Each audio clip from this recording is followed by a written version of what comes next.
If you want to see amazing and exciting duels, informative and entertaining top 10 lists, and everything else that's just great about the game of Yu-Gi-Oh!, you gotta watch the Capital G Show. Shout out to my homeboy Dante. Hey.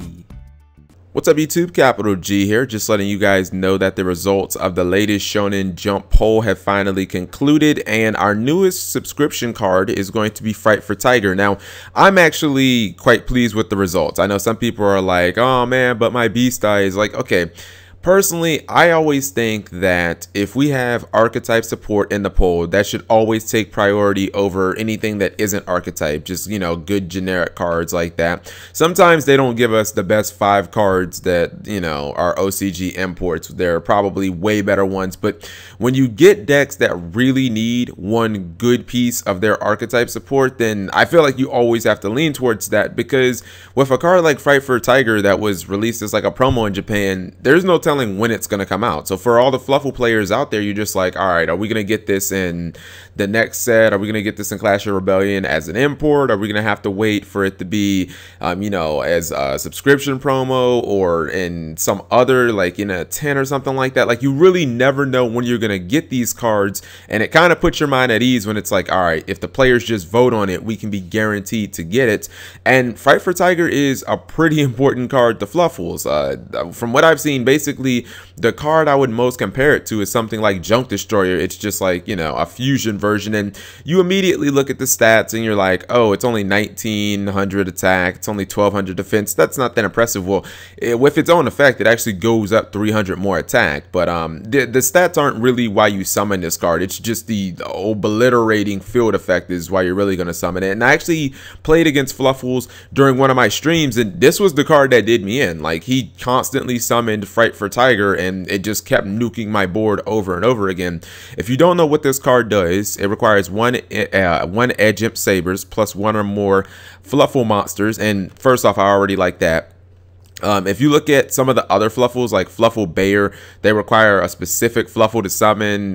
This guy, you have to use Fluffal Bear with it, which, I mean, I guess is fine, but you might be in situations where you have Frightfur Fusion and you don't have a Fluffal Bear at your disposal. It might not be in your hand. It might not be in your graveyard or, you know, on your side of the field. You might not have this at the time that you have polymerization, so you won't be able to use Frightfur Bear. So I like the Fluffals that, you know, you can just use any Fluffal monsters. The effect says when this card is fusion summoned, you can target cards on the field up to the number of fusion materials used for its fusion summon. Destroy them. All Frightfur monsters you control gain 300 attack for each Fluffal monster and each Frightful monster you control. So again, that means itself you can only control one Frightfur Tiger, and this card is really good. I mean, the main like big play is to kind of just load up your graveyard. Especially Frightfur Tiger is really good in the late and to the mid to late game, because if you have a Frightfur Fusion play, if your graveyard is loaded up, you can essentially banish like 5, 6, well, maybe not that many, but you can banish like 3, 4, 5 cards out of your graveyard to all summon Frightfur Tiger and just completely wipe your opponent's board clean. And then you have a 2200 beater on board who, if you summon another Fluffal during that turn, because that's only your special summon, then he'll just get even more attack. Like, it actually makes sense that you can't summon more than one of these, and that you can't have more than one of these on the field at a time, because your opponent would have just no chance. And plus their attack gain effects would like stack on each other, and that would just be ridiculous.